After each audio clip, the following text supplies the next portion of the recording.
Hi, welcome to yoga class.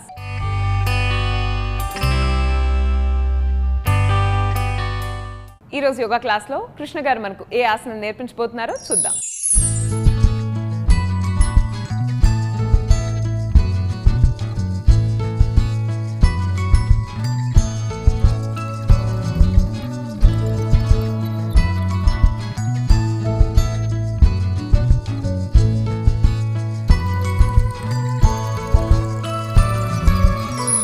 నమస్తే. ఈరోజు యోగా క్లాస్లో చేసే ఆసనం పేరు సుప్త వజ్ర ఊర్ధ్వ దండాసనము. సుప్తాసనంలో దండాసనము, అది కూడా వజ్రాసనంలో చేయాలి. కాబట్టి ముందుగా మనము వజ్రాసనం చేద్దాము. వజ్రాసనంలో కూర్చోండి. వజ్రాసనంలో ఎక్కువ సమయం పాటు కూర్చోవడం వలన తొడ కండరాలు నడుము కండరాలకి చాలా మంచిది. ఆ కండరాలు బాగా ఫ్రీగా అయిపోతాయి. వజ్రాసనంలో కూర్చోవడం వలన మన యొక్క ప్యాంక్రియాస్, లివర్పై కూడా చాలా ప్రభావం పడుతుంది. షుగర్ యొక్క సెక్రేషన్, షుగర్ యొక్క గ్లూకోజ్ యొక్క సెక్రేషన్ చాలా బాగా అవుతుంది. డైజెషన్ మంచిగా అవుతుంది.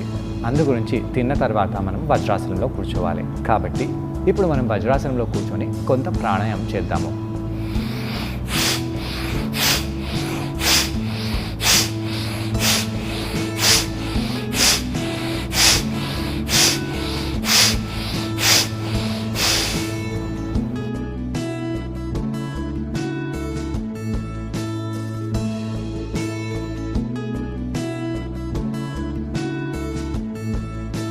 ఈ విధంగా మీరు భుజాలని పైకి కిందికి అంటూ భస్త్రిక ప్రాణాయామం చేయండి. ఈ ప్రాణాయామం చేయడం వలన భుజాలు శరీర పైభాగంతో కాకుండా మన శ్వాస ప్రక్రియ కూడా చాలా బాగా అవుతుంది. ఎనర్జెటిక్గా అనిపిస్తుంది. కొంత సమయం పాటు ఈ విధంగా వజ్రాసనంలో కూర్చొని దాని తర్వాత వజ్రాసనం నుంచి వీరాసనంలో కూర్చోవడానికి ప్రయత్నించండి. మీ యొక్క పృష్ఠభాగాన్ని కింద పెడుతూ మోకాలని దగ్గరే పెట్టి కూర్చోవాలి. చాలామంది ఇలా కూర్చోలేక ఇలా తొడలని కూడా దూరం అంటూ ఉంటారు. అలా అన్నా పర్వాలేదు. ఒకవేళ మీరు ఇలా కూర్చోలేకపోతే మీ యొక్క పృష్ఠభాగం కింద బెడ్షీట్ కానీ ఒక చెక్క ముక్క కానీ అలా ఏమన్నా వేసి కాళ్ళని దూరంగా చేస్తూ కాళ్ళ వేళ్ళని వెనకాల వైపు చేస్తూ ఇలా వీరాసనంలో కూర్చోవచ్చు. ఇలా వీరాసనంలో కూర్చొని దాని తర్వాత రెండు కాళ్ళని సూటిగా చేయండి. కాళ్ళ వేళ్ళని ముందుకి వెనకాలకి చేస్తూ ఉండాలి. ఇలా ముందుకు వెనకాలకి చేసి కాళ్ళ వేళ్ళని గుండ్రంగా కూడా తిప్పండి. రివర్స్ ఆర్డర్లో కూడా తిప్పాలి. దీని తర్వాత మీరు ఒక కాల్ని వజ్రాసనంలో పెట్టి ఈ విధంగా త్రయంగముఖ పశ్చిమోత్తానాసనంలో ఫార్వర్డ్ బెండ్ అవ్వండి. ఈరోజు నేను త్రయంగముఖ పశ్చిమోత్తానాసనంలో నా యొక్క మడమని పట్టుకొని ఆసనాన్ని చేస్తున్నాను. ఇలా ఆసనాన్ని చేసి చేతులను పైకి తీసుకొని రండి. మళ్ళీ ఫార్వర్డ్ బెండ్లో వెళ్ళి ఈ విధంగా మీ మణికట్టుని పట్టుకోవడానికి ప్రయత్నించండి. ఇలా త్రయంగముఖ పశ్చిమోత్తానాసనం చేసినప్పుడు ఒకవైపు అందరూ పడిపోతుంటారు. అలా పడకుండా ఇలా రెండు వైపులా ఉండాలి. అలా ఉండి చేతులని పైకి చేసి కింద పెడుతూ మీ యొక్క కుడి పాదాన్ని సూటిగా పెట్టండి. ఎడమ కాలుని ఫోల్డ్ చేయండి. ఎడమ కాలుని సూటిగా పెట్టాలి. శ్వాస తీసుకుంటూ వీపుని నిటారుగా చేసి దీని తర్వాత శ్వాస తీసుకుంటూ చేతులను పైకి చేసి ఈ విధంగా మీ మడమని పట్టుకొని త్రయంగముఖ పశ్చిమోత్తానాసనంలో కిందికి వెళ్ళండి. ఇది నేను చాలా సునాయాసంగా చేసిన అందరికీ అంత సునాయాసంగా ఈ ఆసనము రాదు. చేతుల్ని పైకి చేస్తూ శ్వాస తీసుకొని చేతులని వదిలేస్తూ ఈ విధంగా మీ మణికట్టుని పట్టుకొని మళ్ళీ ఫార్వర్డ్ బెండ్లో వెళ్ళండి. రెండు చేతులని పైకి చేసి ఇలా బయటికి వచ్చేయండి. దీని తర్వాత మనము రెండు కాళ్ళని ఇలా స్ట్రైట్గా పెట్టి దండాసనంలో కూర్చుందాము. దండాసనంలో నడుముని నిలువుగా చేస్తూ కాళ్ళ వేళ్ళని మనవైపు లాగుతూ ఇలా కూర్చుంటాము. తాడాసనం ఎలాగైతే స్టాండింగ్లో చేస్తామో అలా దండాసనము ఇలా కూర్చొని చేస్తాము. ఈరోజు చేసే ఆసనం ఏంటి? ఈరోజు ఆసనము సుప్త దండాసనము. అంటే ఈ విధంగా కాళ్ళని ఎంగేజ్ చేస్తూ పడుకోవాలి. ఈ విధంగా కొంత సమయం పాటు మీరు ఉన్న తర్వాత ఒక కాలుని ఫోల్డ్ చేసి మీరు ఈ విధంగా కూర్చోండి. కూర్చొని మీ యొక్క చేయితో కుడి కాలు బొటన వేలుని పట్టుకోండి. కాలుని మన వైపు లాగుతూ ఉండాలి. ఇలా లాగుతూ మోచేయిని కింద బెండ్ చేయండి. కొంత సమయం పాటు ఇక్కడ ఉండి నెమ్మదిగా కాలుని వదిలేసి వేరే పాదాన్ని వజ్రాసనంలో తీసుకెళ్ళి ఈ కాలుని ఈ విధంగా ఫోల్డ్ చేయాలి. ఎడమ చేయితో మీ బొటన వేలుని పట్టుకొని కిందికి లాగండి. మోచేయిని బెండ్ చేస్తూ తలని ఇంకొద్దిగా కిందికి తీసుకెళ్ళాలి. నెమ్మదిగా రెండు కాళ్ళని స్ట్రైట్ చేయండి. దీని తర్వాత పాదాలని ఈ విధంగా పెట్టేసి మనము సుప్త వీరాసనంలో పడుకుందాము. పడుకునేటప్పుడు మనకు ఈ యాంకర్స్లో చాలా పెయిన్ రావచ్చు.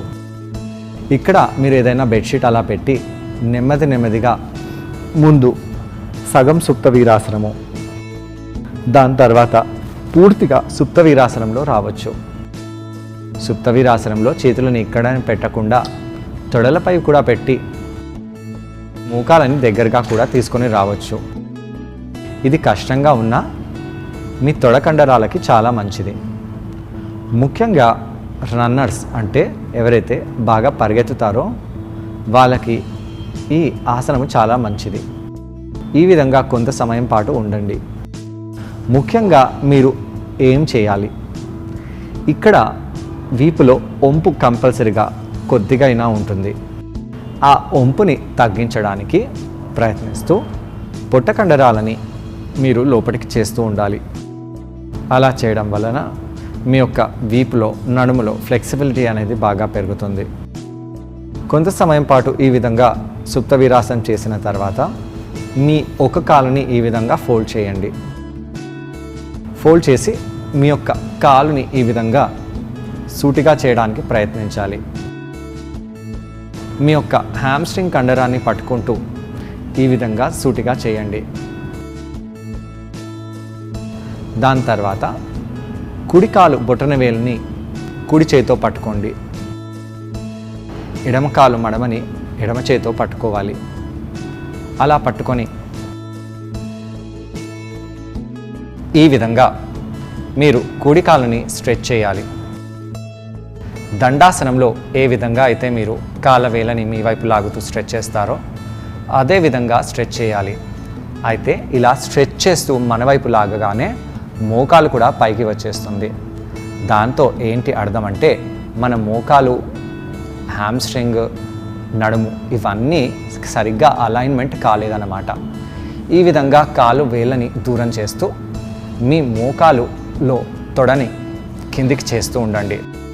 అలా చేస్తూ మీ యొక్క కాలుని సూటిగా చేయాలి. ఇలా చేయాలంటే మీ యొక్క తొడ కండరంలో ఫ్లెక్సిబిలిటీ చాలా ఉండాలి. అలా చేసి పాదాన్ని వదిలేయండి. కాలుని ఆ విధంగా లేపాలంటే మీ యొక్క హ్యామ్స్ట్రింగ్ కండరంపై కూడా అంత స్ట్రెచ్ బాగా ఉండాల్సిందే. దాని తర్వాత మీరు మీ కుడి పాదాన్ని వెనకాలకి చేస్తూ కుడి కాలు వేళ్ళని సుప్త వీరాసనంలో తెచ్చి ఎడమ కాలుని ఈ విధంగా ఫోల్డ్ చేయండి. మీ పృష్ఠ భాగాలని కొద్దిగా ఎడమ వైపు జరపాలి. జరిపితే మీ యొక్క కుడి పాదంపై బాగా స్ట్రెచ్ పడుతుంది. అలా తొడని ఎంగేజ్ చేస్తూ ఇలా మోకాలను లోపటి చేస్తూ మీ యొక్క పృష్ఠ భాగాన్ని మీరు సమాంతరంగా మ్యాట్పై ప్రెస్ చేస్తూ ఉండాలి. దీని తర్వాత నెమ్మదిగా మీ యొక్క ఎడమ పాదం బొటన వేలుని ఎడమ చేతితో పట్టుకొని ఈ విధంగా మీ ఎడమ కాలుని పైకి చేస్తూ ఉండాలి. మొదటిసారి కాలు స్ట్రైట్ అవ్వదు. కాలు స్ట్రైట్ అవ్వడానికి కొంచెం టైం పట్టవచ్చు. హ్యామ్స్ట్రింగ్ కండరాలు చాలా స్టిఫ్గా ఉంటాయి. ఆ కండరాలు ఫ్లెక్సిబుల్గా అవ్వడానికి కొంత టైం పడుతుంది. అయితే ఈ విధంగా కాలుని మీ వైపు లాగడమే కాకుండా మీ యొక్క కుడి కాలు మోకాల్ని కింద ప్రెస్ చేస్తూ ఉండాలి. కాలు బొటన వేలుని బయటికి చేస్తూ మోకాల్ని కిందికి చేస్తూ మీరు ఈ విధంగా ఎడమ పాదం వేళ్ళని మీ వైపు లాగుతూ ఉండండి.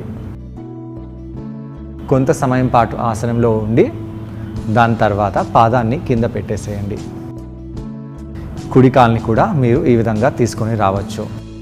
ఈ విధంగా ఈరోజు చేసే ఆసనాన్ని మనము చేశాము. ఇప్పుడు మనం కౌంటర్ ఆసనం చేద్దాము. కౌంటర్ ఆసనానికి మీరు తొడలని ఈ విధంగా క్రాస్ చేసి 2 తొడలని మొదటి వైపు తీసుకెళ్ళవచ్చు.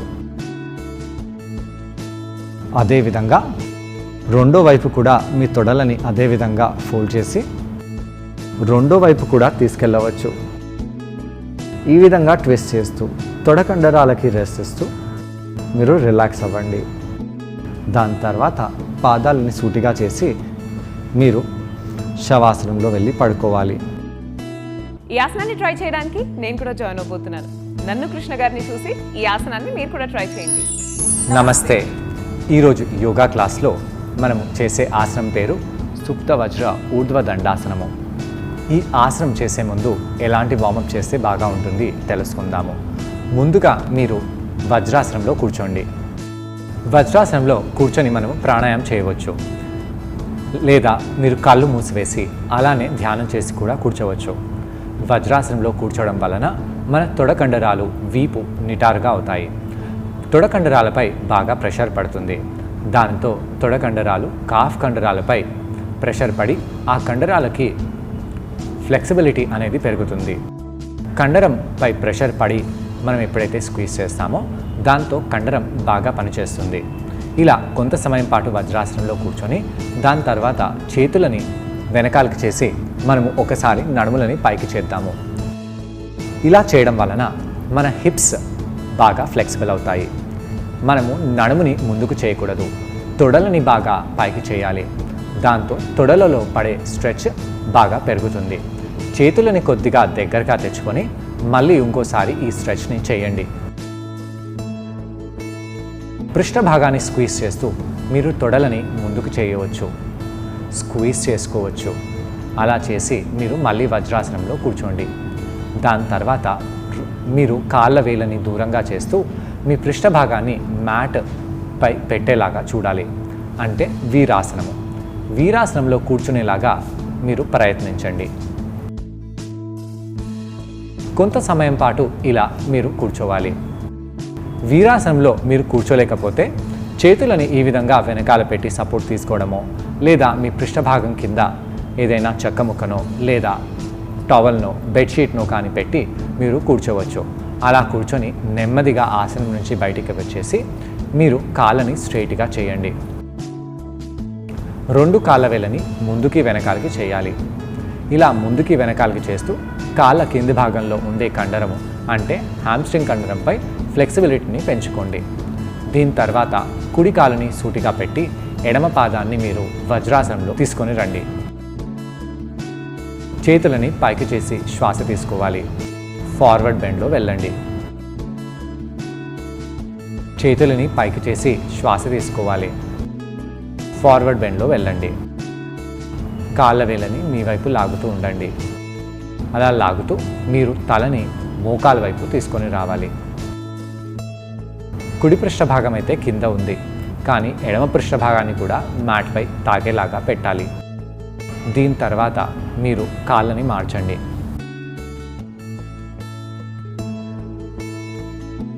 చేతులని పైకి చేసి ఫార్వర్డ్ బెండ్ అవ్వాలి.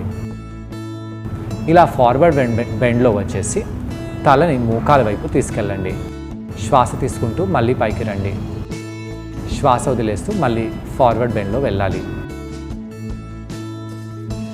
నెమ్మదిగా చేతులని పైకి చేయండి. చేసి 2 కాళ్ళని సూటిగా చేయాలి. కాళ్ళ వేళ్ళని మన వైపు లాగండి. కాళ్ళ వేళ్ళని ముందుకు స్ట్రెచ్ చేయాలి. మళ్ళీ లాగండి, స్ట్రెచ్ చేయండి. ఇలా లాగుతూ స్ట్రెచ్ చేస్తూ చేతులని పైకి చేసి పశ్చిమోత్తానాసనంలో ఒకసారి ఫార్వర్డ్గా బెండ్ అవుతాము. ఇలా చేసి చేతులని వెనకాల పెట్టేసి మీరు 2 మోకాలని ఫోల్డ్ చేయండి. అలా ఫోల్డ్ చేసి పృష్ఠభాగాన్ని పైకి లేపండి. తొడలని కింద పెట్టేసి నెమ్మదిగా మీరు సుప్త వీరాసనంలో పడుకోవడానికి ప్రయత్నించాలి. ముందు వీరాసనంలో వెళ్ళండి.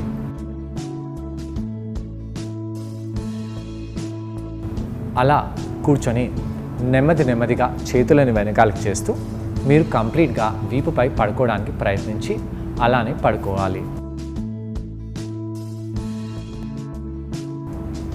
దీని తర్వాత ఒక కాలుని అలానే పెట్టి రెండో కాలుని సూటిగా చేయండి. ఎడమ కాలుని వజ్రాసనంలో పెట్టి కుడి కాలుని సూటిగా చేయండి. మీ పృష్ఠభాగం మొత్తము మ్యాట్కి తగిలేలాగా చూసుకోవాలి. వీపులో వంపు ఉండకుండా చూసుకోవాలి. ఇలా చేస్తూ నెమ్మదిగా మీరు మీ కుడి కాలుని ఆకాశం వైపు తీసుకొని రండి. ఇలా మోకాలు దగ్గర బెండ్ అవ్వకుండా కాలుని ఆకాశం వైపు తీసుకొని రావాలి. కావాలంటే తొడని ఈ విధంగా పట్టుకొని కూడా మీరు పైకి రావచ్చు. కొంత సమయం పాటు ఇలా మీ కాళ్ళని ఫ్లెక్సిబుల్గా చేసుకొని ఈరోజు చేసే ఆసనము చేయబోతున్నాము. మీ బొటన వేలుని ఈ విధంగా పట్టుకోండి. పట్టుకొని నెమ్మదిగా మీ కాలుని పైకి లేపాలి. మీ యొక్క మోకాలు పైకి రాకుండా మీ కాళ్ళ వేలని ఈ విధంగా బయటికి అంటూ ఉండాలి.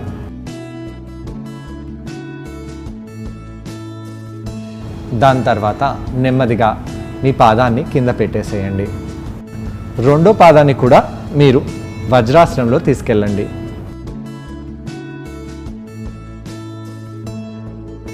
కాళ్ళ వేలని బయటి వైపు చేయాలి. కొంత సమయం పాటు ఈ విధంగా ఉన్న తర్వాత మీ తొడని పట్టుకొని కాళ్ళని సూటిగా చేయండి. కాళ్ళ వేలని లాగుతూ ఈ విధంగా మీరు మీ బొటన వేలిని పట్టుకోండి. ఎంతసేపు మీరు కాలుని స్ట్రైట్గా చేసి చేయగలుగుతారో అలా స్ట్రైట్ చేస్తూ మీ యొక్క కుడి కాలుని మ్యాట్కి తగిలేలాగా పెట్టండి. దీని తర్వాత నెమ్మదిగా కాలుని ఫోల్డ్ చేసి వీరాసనంలో వచ్చేసేయండి. ఈ ఆసనము ఒకసారి చేస్తే పర్ఫెక్ట్గా రాదు. కొంత సమయం పాటు వీరాసనంలో ఉండి చేస్తూ ఉండాలి.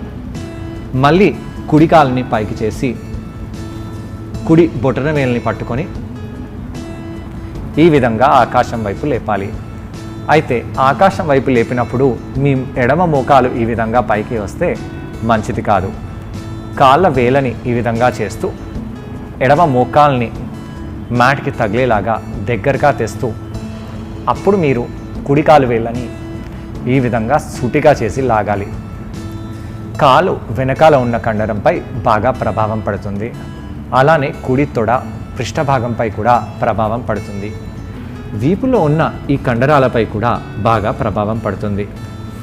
దీని తర్వాత మళ్ళీ మీరు కుడి కాలుని ఫోల్డ్ చేసేసి మోకాల్ని తొడపై పెట్టండి. ఎడమ పాదాన్ని సూటిగా చేయాలి. ఎడమ తొడని కిందికి ప్రెస్ చేస్తూ కాళ్ళ వేలని మీ వైపు లాగాలి. కావాలంటే మీ మోచేయిని కూడా బెండ్ చేయవచ్చు. అలా బెండ్ చేస్తూ మీరు ఆసనంలో ఉంటే చాలా మంచిది. కొన్నిసార్లు మీ కుడి మోకాలు కిందికి పైకి వచ్చేస్తుంది కాబట్టి దాన్ని ఆ మడమని కింద ప్రెస్ చేస్తూ మీరు మోకాల్ని కిందికి తీసుకెళ్లేలాగా ప్రెషర్ అప్లై చేయవచ్చు. ఈ విధంగా రెండు వైపులా చేసి మీరు రెండు కాళ్ళని సూటిగా చేసుకోవచ్చు. చూసారు కదండి, ఈ ఆసనం పేరు సుప్త వజ్ర ఊర్ధ్వ దండాసన. ఈ ఆసనం చేయడం వలన తొడలకు, నడుముకు, పృష్ఠభాగానికి చాలా మంచిది. ఆ కండరాలన్నీ బాగా బలపడతాయి. అలాగే కాళ్ళ కండరాలకు కూడా చాలా మేలు చేస్తుంది. కాళ్ళ వేలని ముందుకి వెనకాలకి చేయండి. ఈ విధంగా కాళ్ళ వేలని ముందుకి వెనకాలకి చేసి రొటేట్ కూడా చేసుకోవచ్చు. రెండు మోకాళ్ళని పొట్టకి ఇలా దగ్గరగా తీసుకొని రావాలి. అపానాసనం చేసుకోవచ్చు. దాని తర్వాత రెండు మోకాళ్ళని కుడివైపు, ఎడమవైపు ఇలా చేస్తూ రిలాక్స్ చేసి 2 కాళ్ళని సూటిగా చేసేసి శవాసనంలో పడుకోండి. ఇలా కౌంటర్ చేయడం వలన నడుము, పృష్ఠభాగం అలాగే కాళ్ళలోని కండరాలు స్ట్రెచ్ అయి రిలాక్స్ అయిపోతాయి. ఈరోజు యోగా క్లాస్లో కృష్ణ గారిని మనం అడగబోయే క్వశ్చన్ ఏంటంటే, ఈ ఆసనం చేసేటప్పుడు మనం ఎటువంటి జాగ్రత్తలు పాటించాలి? ఈ ప్రశ్నకు సమాధానం కృష్ణ గారిని అడిగి తెలుసుకుందాం. ఈరోజు చేసే ఆసనం చేసేటప్పుడు మనం ఎలాంటి జాగ్రత్తలు తీసుకోవాలి? మీ యొక్క యాంకిల్లో ఫ్లెక్సిబిలిటీ లేకుంటే ఈ ఆసనం మీరు అస్సలు చేయలేరు. అందు గురించి కాళ్ళ వేలని ముందుకి వెనకాలకి అనడము, ఈ యొక్క భాగంలో చీలిమండలంలో మీరు ఫ్లెక్సిబిలిటీని పెంచుకోవడము అతి ఆవశ్యకమైన విషయము. తొడకండరాలు చాలా పెద్దగా ఉండి తొడకండరాలలో ఫ్లెక్సిబిలిటీ లేకుంటే కూడా మీకు చాలా ఇబ్బందిగా ఉంటుంది. భేకాసనం లాంటి ఆసనాలు చేసి, వజ్రాసనం లాంటి ఆసనాలు చేసి, వీరాసనం లాంటి ఆసనాలు చేసి ఈ యొక్క తొడకండరంలో మీరు ఫ్లెక్సిబిలిటీని పెంచుకోవాలి. దాని తర్వాత ఈ ఆసనాన్ని చేస్తే చాలా మంచిది. కాళ్ళ కింద ఉన్న కండరము చాలా సున్నితమైన కండరము. ఇక్కడ మీరు స్ట్రెయిన్ చేసి గట్టిగా లాగితే ఆ కండరము తెగిపోయే ఛాన్స్ ఉంటుంది. అందుకే మీరు చాలా జాగ్రత్తగా ఈ ఆసనాన్ని చేస్తే మంచిది. చూసారు కదండి, ఇవాళ యోగా క్లాస్లో సుప్త వజ్ర ఊర్ధ్వ దండాసన. ఈ ఆసనాన్ని మీరు కూడా ట్రై చేసి దీనివల్ల వచ్చే లాభాలను మీరు కూడా పొందండి. తిరిగి రేపటి యోగా క్లాస్లో మరొక ఆసనంతో మరికొన్ని బెనిఫిట్స్తో మళ్ళీ కలుసుకుందాం. అంతవరకు టేక్ కేర్, బాయ్.